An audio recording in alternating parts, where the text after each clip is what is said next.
Good morning to our radio listeners and online listeners at Q90FM.com/listen, Q90FM.com/listen. I'm Crash Connell. It's Tuesday, Fresh New Podcast Tuesday, March 26, 2024. And Mary Danielsen is here. I am upright and awake. So we are going to be speaking to Kim Sorgius today. She is speaking at the upcoming Homeschool Conference, which takes place April 4th and 5th in Wisconsin Dells. At this time, the conference is full and registration is closed. And that's a good thing for the speakers and the attendees. Not so good if you still want to get in.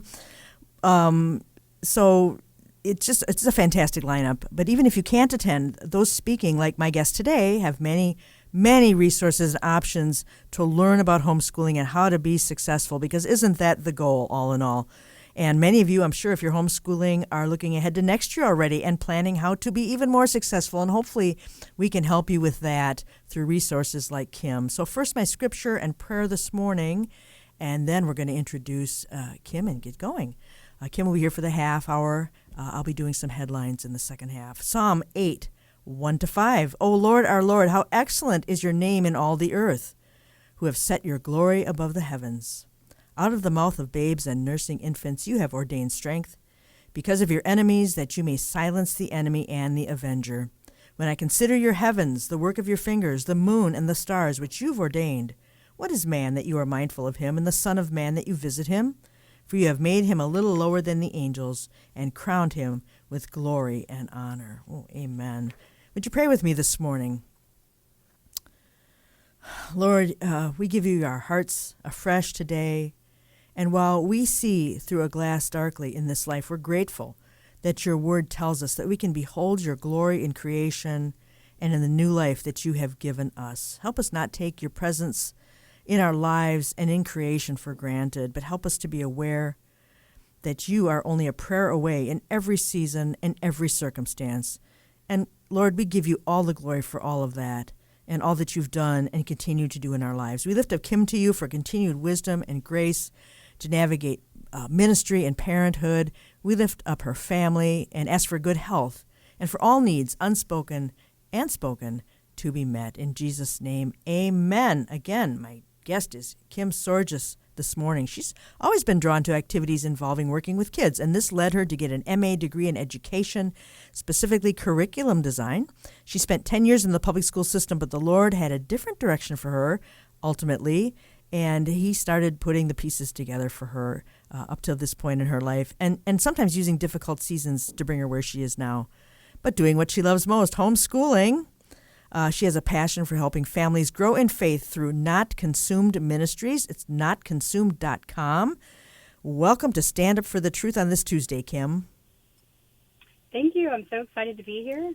Yeah, we're just really glad to have you at this particular time and season when we're thinking, again, like I said, about next year's homeschooling season. Now, I'm curious about the name for the ministry. Can you tell us a little bit about what that means, notconsumed.com?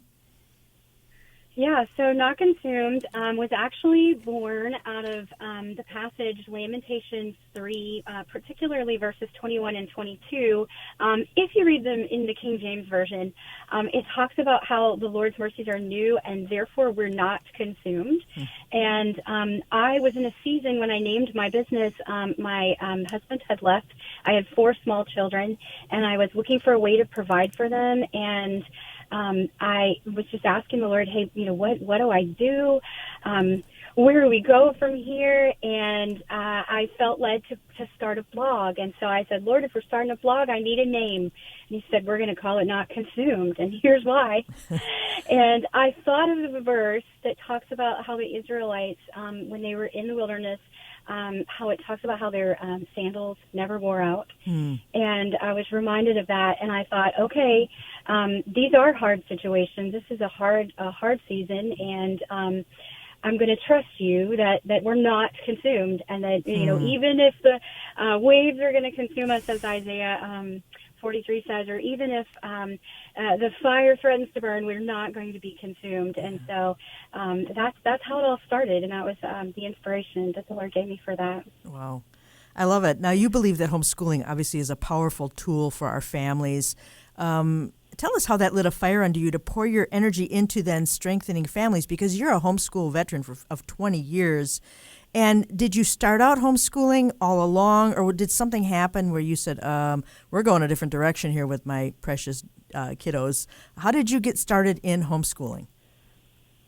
Yeah, so I actually have a teaching degree, and I was teaching up until the day that I had my first child. And it was right at the end of the school season when you would typically request teachers. And a friend of mine said, hey, I have a first grader going in. I was teaching first grade that year to the same school that I had just left, to have my baby. And she said, who should I request? And I gave her a name. And then she said, is that who you would want for your child? And the question just really, it just stopped me in my tracks. And I thought, oh, no, it's not. And I'd given her a name of the best teacher academically, but that best teacher academically I knew to be an atheist. And then there were some other teachers there that were not as strong academically, but maybe were a little bit stronger spiritually. And, this was a public school, and I thought, I don't know, I as a teacher in that classroom, I was letting things be said. If I asked my students what they did over the weekend, and one of them started talking about the sermon at their church, boy, I just let them talk. And I thought, I don't know what this teacher's letting those kids talk about. And I don't know what I just don't know. I don't know what I want. And so, of course, I didn't have to make that decision at the time. I had literally just had a baby. But as time came, and my sister needed a little bit of help. Her son was really struggling in the education system. He was just a very active little boy, and they had retained him once, and they wanted to retain him again. And I just said, in frustration, knowing the school system and how it was failing him, I said, just bring him to me. I'll homeschool him. He's like, really? I will. And I was like, okay.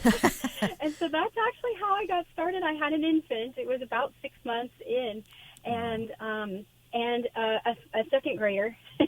Wow. And so I started homeschooling him, and very quickly I saw the power, which, again, as a teacher, I thought that I would have kids and then go back to teaching, did not plan to homeschool. But I saw how powerful it was and how quickly I was able to catch him up and allow him to play when he needed to, and jump around and get that energy out and stuff. And I thought, well, this is what I want for my kids. Yeah. And so when my husband did leave, I was about 2 years into homeschooling, and I thought, I don't know what we're going to do, but I want to keep homeschooling because this is the thing that makes a difference, in my kids' lives. And, of course, now I have 2 kids who have graduated and 2 high schoolers, and I would not have changed it for the world. Yeah. It has just enabled us to do so many things and enabled my kids to learn the things that they need and be where they are. And even in a season when my youngest child was 6, he was diagnosed with cancer, and we went through that. We went through about 2 years of chemo, and I cannot imagine how we would have done that not homeschooling, not being able to, put it down when we needed to, do it where we needed to. Like, the flexibility that it provided for us was just amazing. Yeah. And, I wouldn't trade it for the world. Yeah, and I'm sure you can look back and say, well, God was not surprised by any of this, and you can see his hand in all of this, his grace and his protection. And I know that you believe this too, Kim. Raising a family is one of the hardest things we can ever undertake. And it's not just about bringing little humans to maturity and contributing members of society. It's about passing along the faith, and it changes us as well. Parenting changes people profoundly. We face things during the process that do change us in so many ways, and it has its own struggle. It has its own learning curve. You don't get one child to experiment on and a throwaway.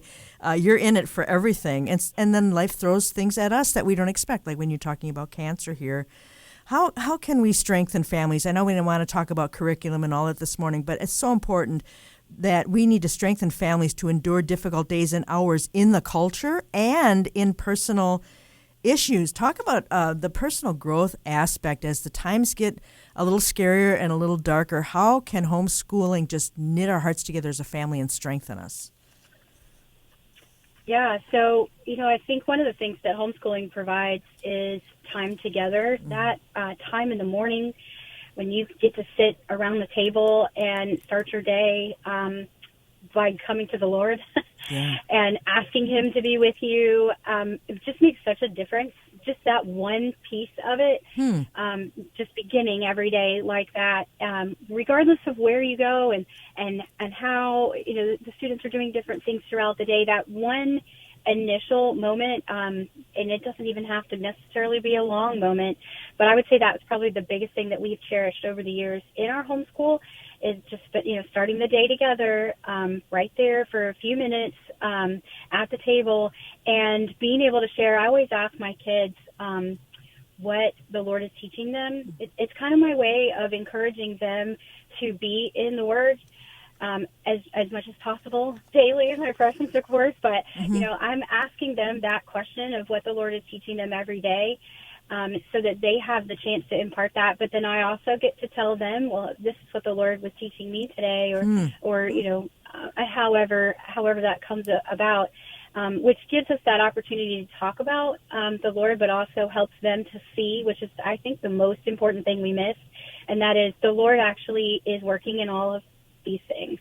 And He's got an answer for you to whatever it is you're struggling with, and He is good and He is faithful, and in the Word you will find everything you need. And so that's something that we just forget. We get busy and we forget that He is good, He is faithful, and it's all there, right there at our fingertips for us to see. And we just have to be in His Word so that we know those things. And sadly, we forget to do that. Or we trade out the Bible for other resources. And I think other resources can be great, but, there's so many resources that replace the Bible instead of supplement it. And so, that's one thing we're really passionate about. I want to see families and kids in the Word.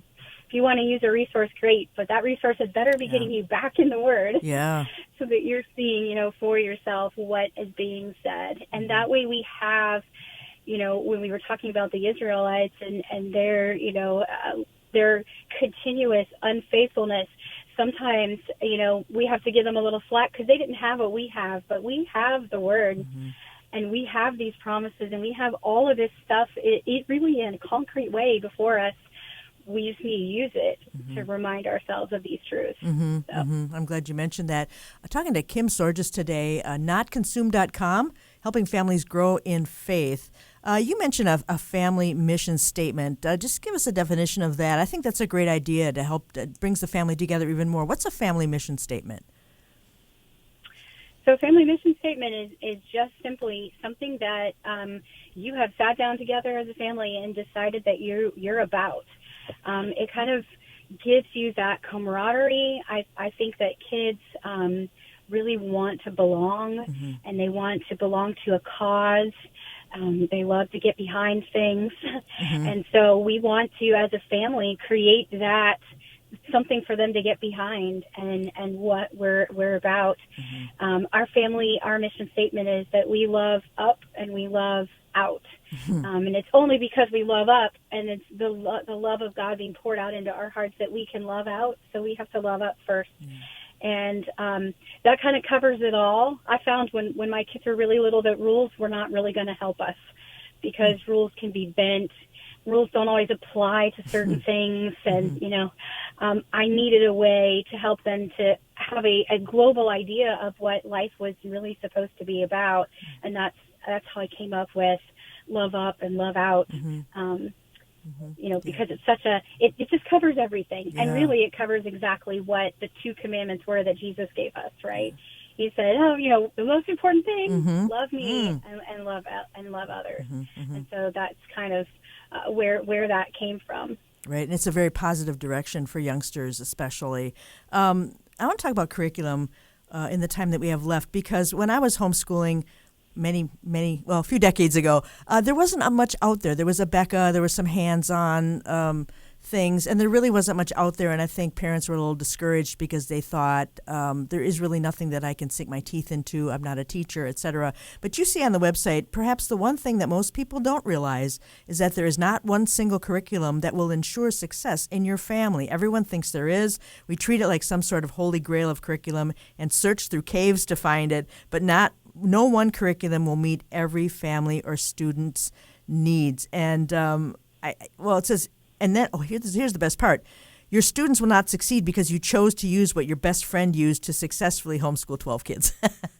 And that made me smile because there are so many options. And give us advice on this, Kim. What if somebody says, I really can't do this?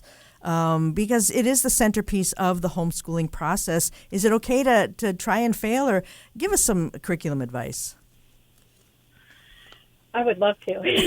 Curriculum is like my favorite part of homeschooling, and I have used so many things in so many different ways. And, was that because some things didn't work? Yes, it was. Okay. Was that because some kids didn't, respond in that certain way? Yes, it was. Mm-hmm. Was it because we just decided we were bored with that and wanted to try something else? Yes, yes, that too. So, curriculum is, like you said, it is the most amazing tool ever. I remember back in the day when I was just thinking about this whole homeschooling thing, I had friends who were homeschooling their kids, and they were asking me curriculum questions because I had a teaching degree and I didn't know anything about homeschooling curriculum. And so they said, well, would you come to a homeschool conference with us and look at the curriculum and then tell us what you think? And I said, yeah, that sounds fun. So I went to the homeschool conference and I was blown away.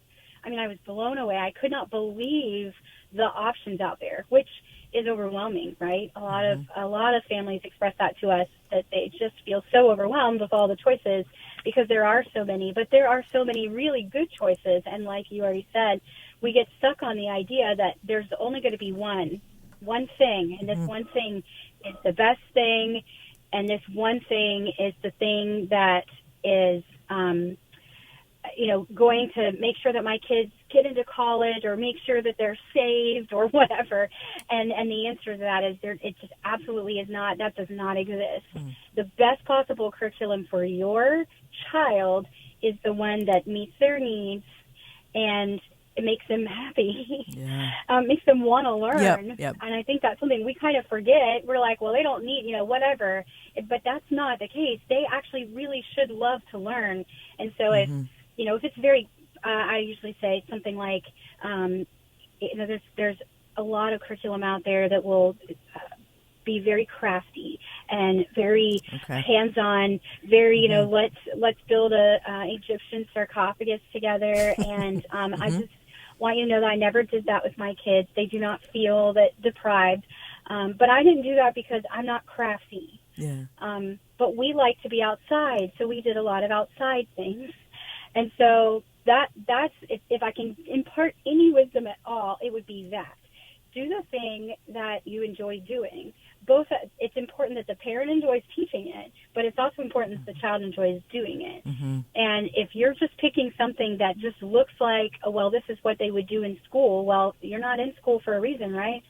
Like, why are we trying to mimic that? Right. We don't want to be doing that. Like, let's do something that is interesting and engaging and just exactly what will meet their needs educationally as well as interest-wise.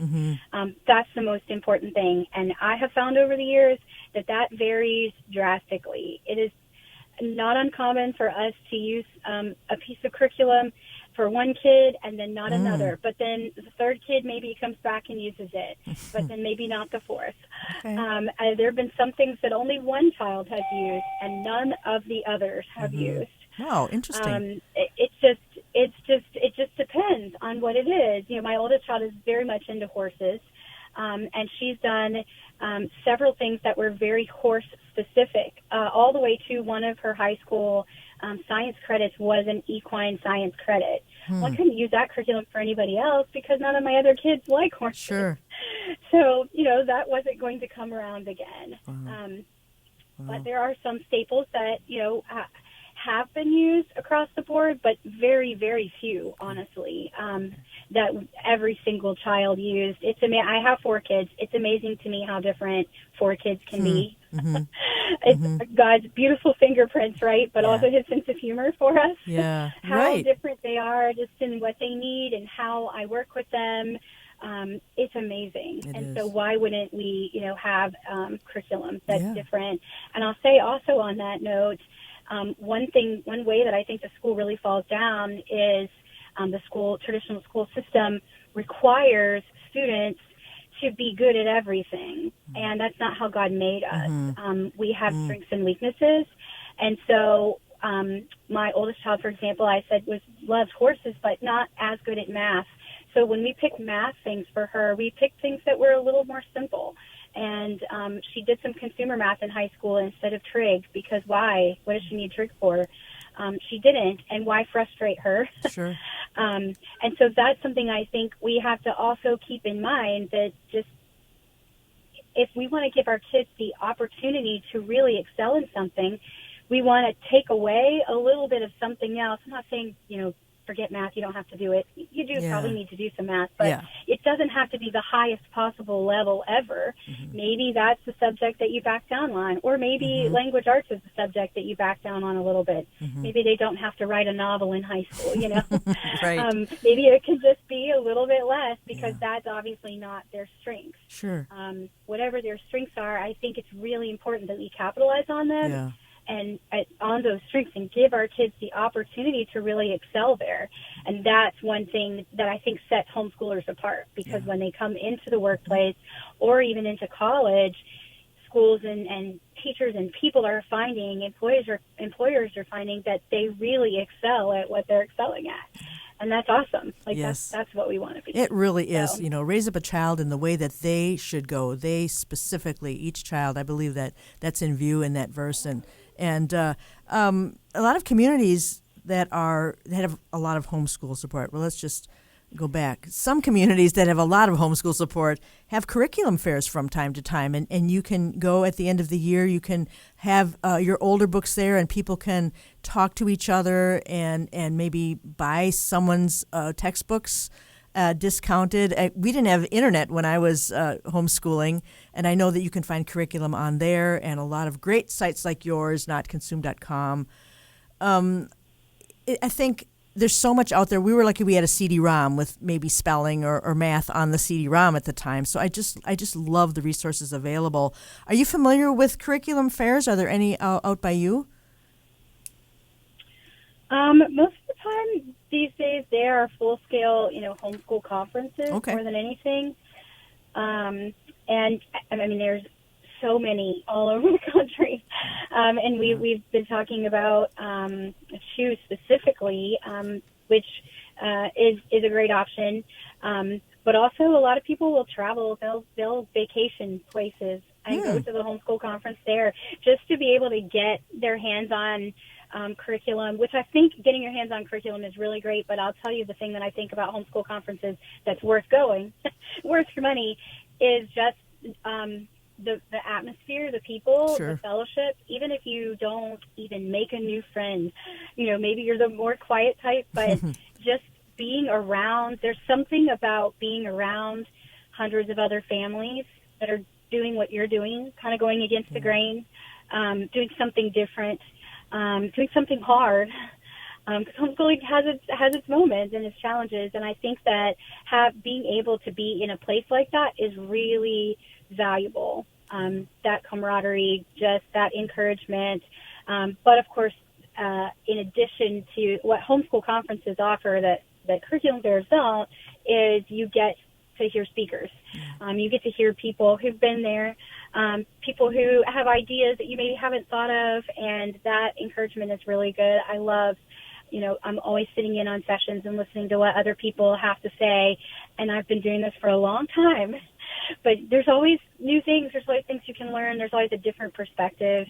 And when you get stuck with a kid and you don't know what to do in the situation, having someone else to talk into, that space is just great. It's just so valuable to be able to, get a new idea and be encouraged in that way. Yeah, absolutely. Now you've spoken on different subjects at the conferences. You've spoken on teaching your child to learn independently, 5 things God says about loving your siblings, a simple plan from preschool to graduation, help my child has an attitude. Oh boy, I'd love to hear that one.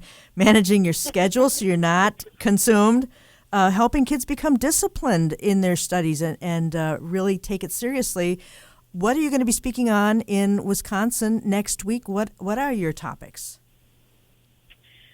Yeah, so next week we're talking about how how to help your kids to live not consumed in today's culture, which really is on that topic of just things that kids struggle with, like fear and anger and things like that.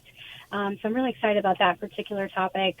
We do have a disciplined workers topic. Parents struggle with that a lot sometimes, where kids are just not motivated to do anything, whether it's school or chores or anything like that. We are talking about the schedule. Everybody loves to talk about the schedule because it's kind of that perpetual bane of our existence. Yes. So we're talking about schedules.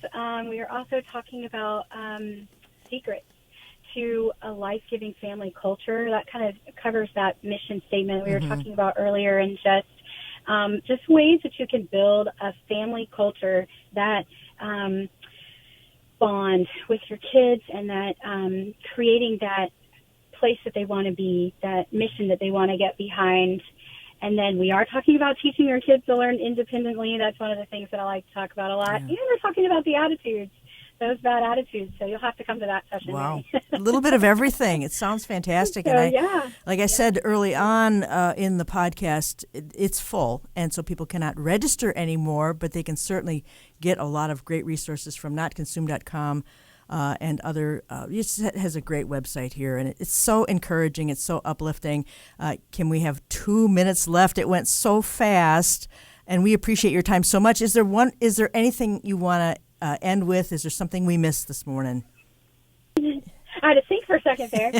Anything I think we missed? I don't think we missed anything, but I do want to encourage families that you can homeschool, and I think that it seems like such a hard thing. It seems like such people will often say, oh, well, I don't have the patience. Sure. I don't either some days. But you can do it. With the Lord's help, you can totally do this. There's so many great resources out there, so many great websites, so many great places, conferences and places that give you the tools that you need to help you through that. So if you're on the fence, if you're like, I really would like to homeschool, or I don't even know if I would like to, but I feel led to. Sure. Whatever the case may be, like, you can do it, and you can keep doing it too. It only gets sweeter through the years. Things change, and you don't always know what to do. But there's so many good resources, and there's so many places where you can go and get the help that you need. And by the way, that's what every profession does. You would be actually not so happy if your doctor or even the public school teacher didn't get some kind of continuing education and didn't, learn about the new thing or whatever. Yep. You would be very concerned about that. So don't be shocked that as a parent, and when you're homeschooling your own kids, that you would need to then go seek out some help or resource for something that your child is struggling with, or something that you're struggling with, or whatever it is, because that's going to come up.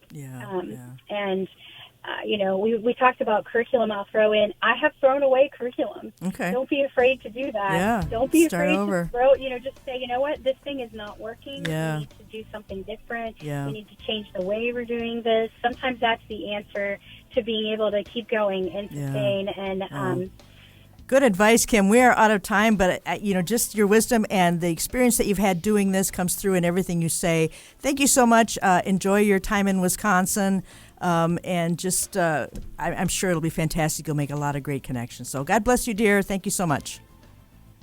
Thank you. All right, Kim Sorgius. She will be at the Wisconsin Homeschoolers Conference next week. So we're going to take a break. We're going to be back in 2 minutes, and we're going to talk about some current headlines, things that are going on around us, and they are many. So stay with me. Feedback, questions, and topic suggestions are always appreciated. Email us at comments@standupforthetruth.com. Welcome back to Stand Up for the Truth for this Tuesday, March the 26th. We're going to look at some headlines, actually update a couple of headlines in this second half. We want to pray for the victims of the overnight bridge collapse, and we want to pray for the Moscow terror victims. So keep those in your prayers. Just a very difficult time, especially this waking up to this Baltimore bridge collapse this morning. We don't know a lot about it. It sounds like that ship was actually on fire before it lost its navigational abilities. We don't know. Obviously, it's very early. We don't know, but we do want to remember those victims and also the Moscow terror victims.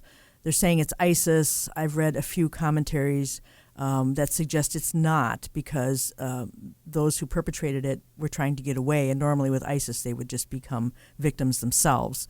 But that's just a very small thing about a little bit of information about those things. We don't know a whole lot, so keep those people in your prayers. I want to update the red heifer story. Now, in a previous podcast on this subject from March the 12th, I expressed the sentiment that this subject is something that I tread lightly on because it lends itself to a lot of speculation and failed prognostications. For instance, like blood moons and previous apocalyptic eclipses.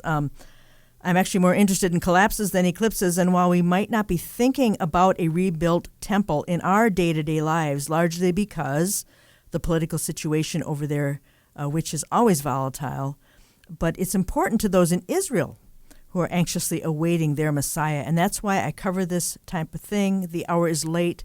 There are so many other things going on, but they all come together to give us a good picture of how late the hour is. And this is not an American-centered story, and sometimes we don't quite understand it.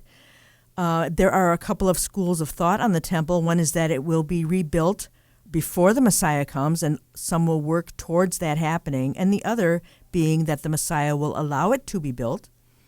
But we know there will be a desecration of a temple in the tribulation period, so there must be one to desecrate. Now, I reported on a story that was carried by CBS News, the first time I believe that a mainstream network has given any time to such a development. But in the context of the current war over there, the media would never let an incendiary topic like a Jewish temple in or near the spot of the Dome on the Rock to just go by. It's interesting that without some bigger narrative going on, such as the current war over there, this story would be buried. But there's a new update on this heifer sacrifice story, which would be only the 10th time in history that a red heifer has been sacrificed, according to Jewish tradition.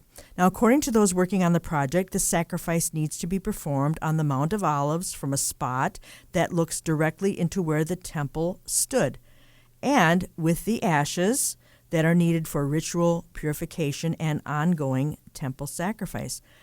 A piece of land that meets those exact requirements was purchased 12 years ago by a rabbi, and I find that very interesting alone, that land was even available in modern times.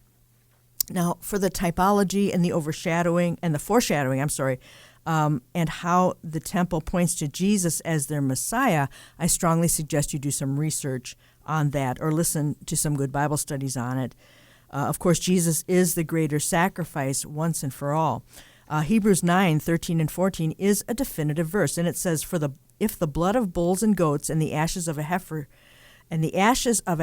sprinkling the unclean, sanctifies for the purifying of the flesh, how much more shall the blood of Christ, who through the eternal Spirit offered himself without spot to God, cleanse your conscience from dead works to serve the living God. So the reason I bring it up again is that just a few days ago I saw another fascinating story on this time emphasizing that due to the age and perfection of these heifers now in Israel, a very large altar has been built in Israel. And I was a little surprised by that. And this altar is to sacrifice this unblemished, unmilked, and unyoked animal, and they're hoping for Passover 2024, which is towards the end of April. It's sort of a reality check to see these pictures, not because it's not believable, but because it's a reminder that we live in very unique times. And so then the question begs itself, how can this altar not be a source of concern to the political and the geopolitical community and issues of the day over there? But the altar is ready, the priests are ready, and whether or not the time is right, only God knows. But look it up if you're interested. It will certainly, again, serve to remind us where we are at. Now, the Temple Mount Institute is having a conference this week on this particular thing. It's called the Red Heifer Conference. And it says this coming Shabbat, the red heifer, Deuteronomy 19, 1 to 22 is read in synagogue as preparation for the Passover pilgrimage festival. So that is a matter of course that they read from Deuteronomy. So this particular conference is taking place this week in ancient Shiloh. The program will have opening prayer, opening address. The rabbi who bought that piece of land will open the event. Let's see. Then there will be a historical survey of red heifer ashes throughout the centuries. They will give a tour of the site where the red heifers are being raised. I understand it's very closely guarded. And then there are some more events here, and then a closing address, et cetera, et cetera. But that is the Temple Institute, again, is sponsoring that starting tomorrow. So, yeah, just for your own edification, I'll look into that as much as you want, but I think it's pretty interesting. The other thing I want to update is the solar eclipse, and we chatted with John Haller about this last week. And since then, eclipse mania has only increased.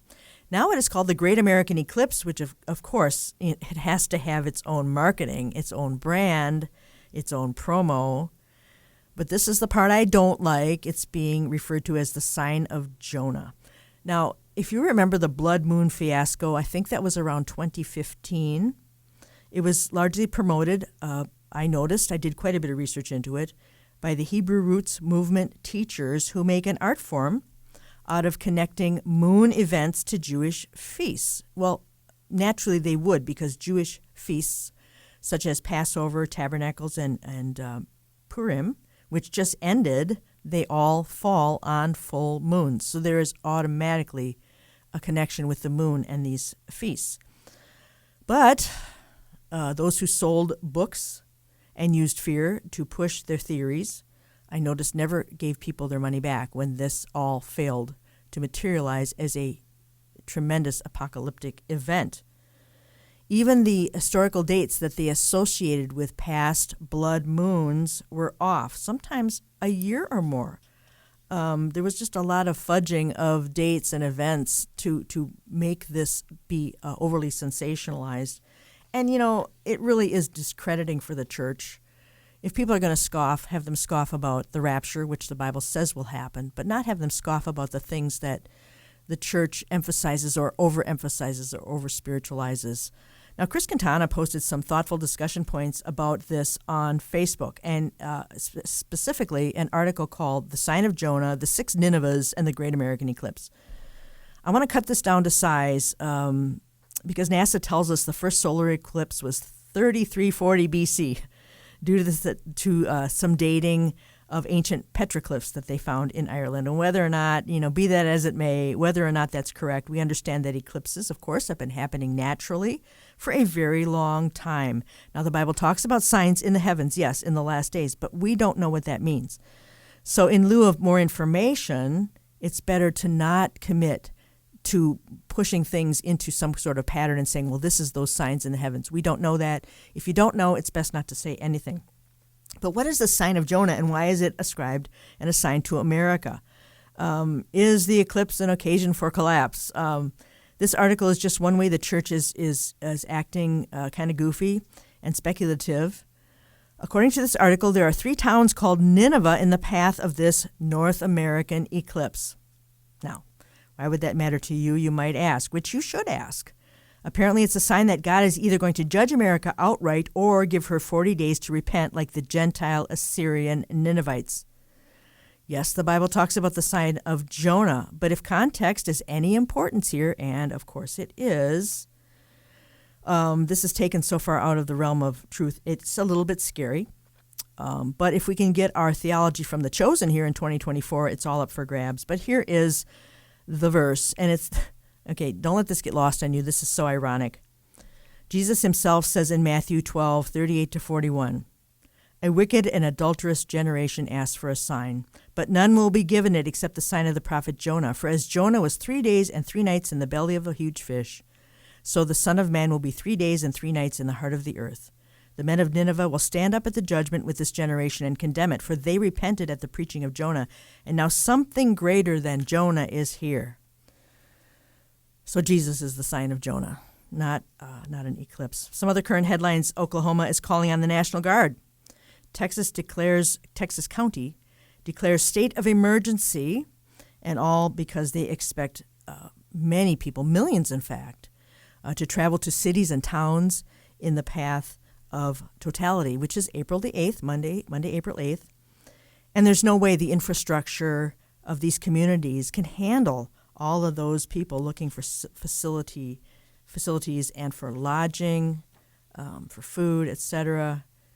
And I think when it comes to judgment, I don't think we need to speculate on that, because I believe when God judges, everyone will know it, because he is holy and omniscient. And if he wants to communicate with sinful humans that he means business about sin, I don't think we're going to need to guess. So as a lot of this continues to ramp up as April approaches, just be wise. Someone wrote an article about, and this is how kind of nonsensical it gets. He says, on April 8th, 2024, the Aleph Tav triad of eclipses will be complete. Aleph is the first letter of the Hebrew alphabet. Tav is the last. The Aleph Tav is also one of Messiah's, Jesus Christ's names. The ancient Hebrew pictograph for Tav is an X, which carries the meaning of the end of something. There are 3 X's on the map of these eclipses. Biblically, 3 means something is complete. They're talking about a lot of hidden knowledge here that only some know. I'm not a fan of Gnosticism when it comes to anything. So this is where it's going. It's probably going to go further and further. Please be wise. Please be careful. I wouldn't spread this sort of thing. Take it with a grain of salt. We can't see 1 minute into the future. We are just mortal humans.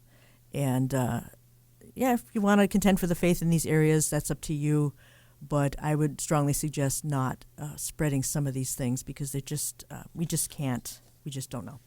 All right, I want to move on because things are heating up in Ukraine. Leo Holman has a fantastic article, and I'm glad I have time to get to that. Russian hypersonic missiles pummel Kiev after Ukraine drone damages Rosneft refinery. So this is by Tyler Durden. But this kind of sets up this particular bit of information. He's with Zero Hedge, which has a lot of great articles, very insightful. Tyler is someone that I read fairly often. Russia attacked the Ukraine capital of Kiev on Monday morning, with U.S. Ambassador Bridget Brink writing on X that she observed loud explosions in Kiev. As again this morning, Russia is attacking Ukraine with hypersonic missiles. Loud explosions in Kiev over the last 5 days. Russia has launched hundreds of missiles and drones against a sovereign country. Talks a little bit about those who have been injured in this. And it says a report in Kiev Post strongly suggests that this may have been an attempted so-called decapitation strike, which aims to take out Ukraine's military and intelligence top echelons. Kiev Post sources within the Security Service of Ukraine, SBU, that's what that stands for, Security Service of Ukraine, have confirmed that 2 ballistic missiles were launched from Russian-occupied Crimea toward Kiev on Monday and were aimed at the SBU offices. March 25th, Ukraine is observing the Day of the Security Service of Ukraine. According to sources from the Kiev Post, the missiles were aimed at the premises where high-ranking SBU officials are located. So even though we've been thinking about Israel, and that's dominated the news, and so many other things, many of them so unimportant, there's still a lot going on in Ukraine. Now, Leo Holman, this is a very interesting article.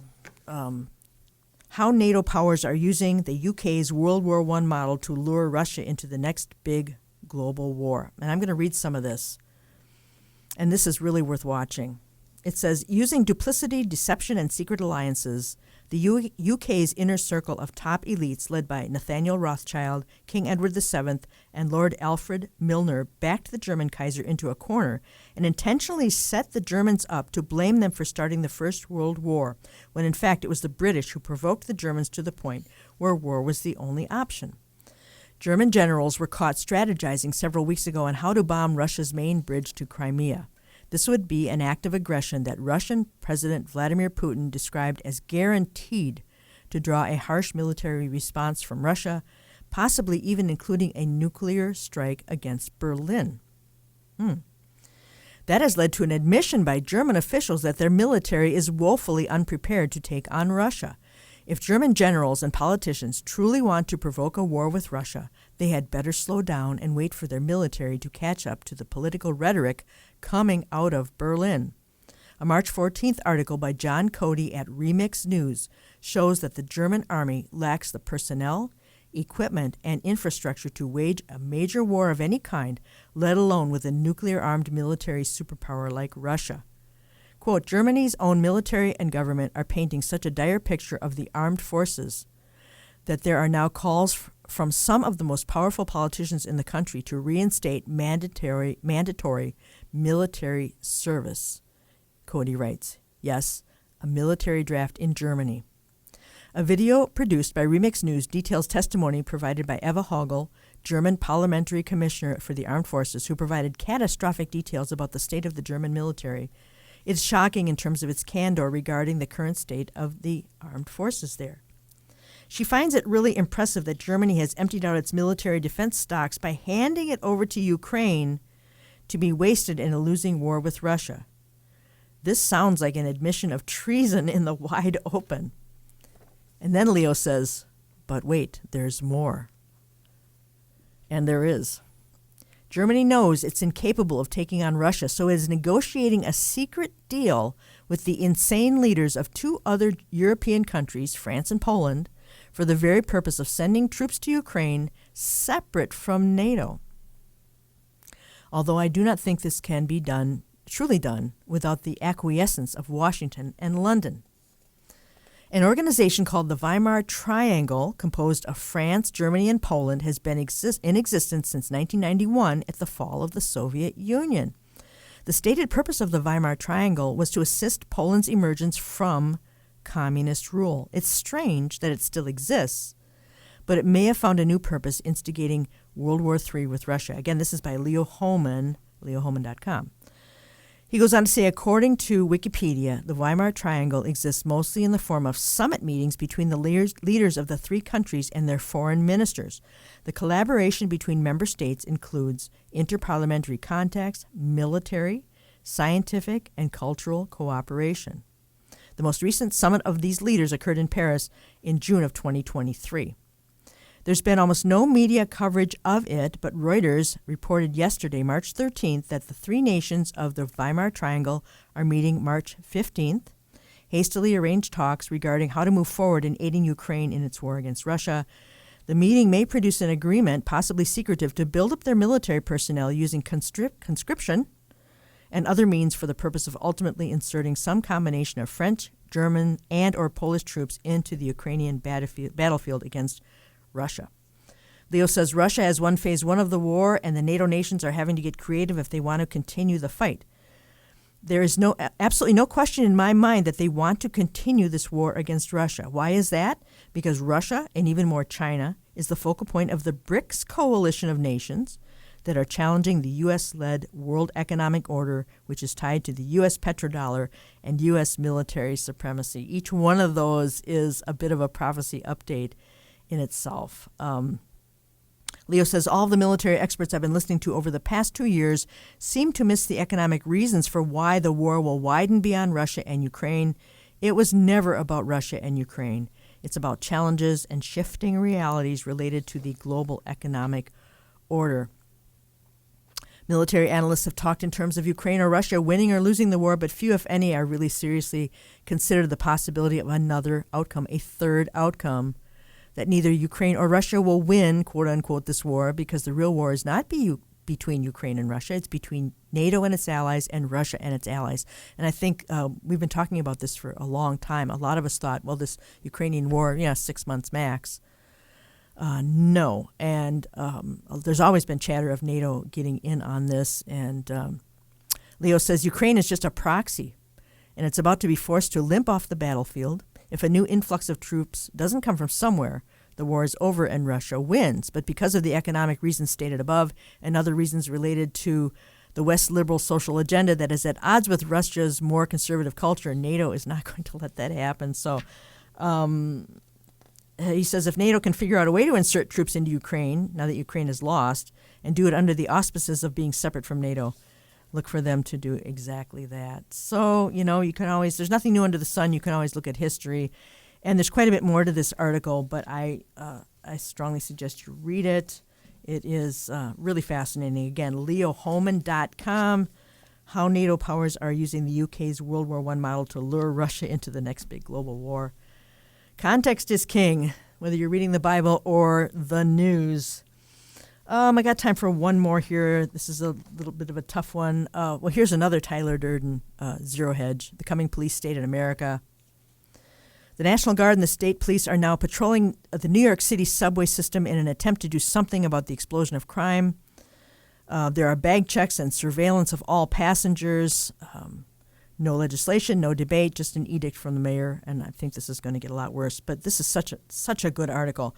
He said many citizens who rely on this system for transportation might welcome this. It's a city of strict gun control, and who knows for sure if they have the right to defend themselves.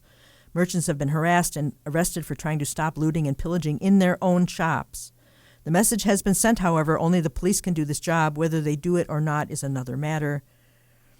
And he talks about things on the subway have gotten crazy. I know that I could not ride that subway every day. That's just me. You can travel safely, of course, but visitors who take the wrong train at the wrong time, well, there's going to be risks involved there. In actual fact, it's guaranteed that this will only end in confiscating knives and other things that people carry in order to protect themselves and leave the actual criminals even more free to prey on citizens. The law-abiding will suffer and the criminals will grow more numerous. It will not end well. If you step back from the details, what we have is the dawning of a genuine police state in the United States. It only starts in New York City. Where is the Guard going to be deployed next? Anywhere it's possible. If the crime is bad enough, citizens will welcome it. It must have been this way in most times and places. When the police state arrives, the people cheer. We all have our stories on how this came to be. Some say it began with the passage of the Patriot Act and the establishment of the Department of Homeland Security in 2001. Some will focus on gun control and taking away citizens' rights to defend themselves. But I say it began 4 years ago this month with the lockdowns. That's what shattered the capacity of civil society to function in the U.S. Everything that has happened since follows like one domino tumbling after the other. And he gives the order of how this led to that, okay?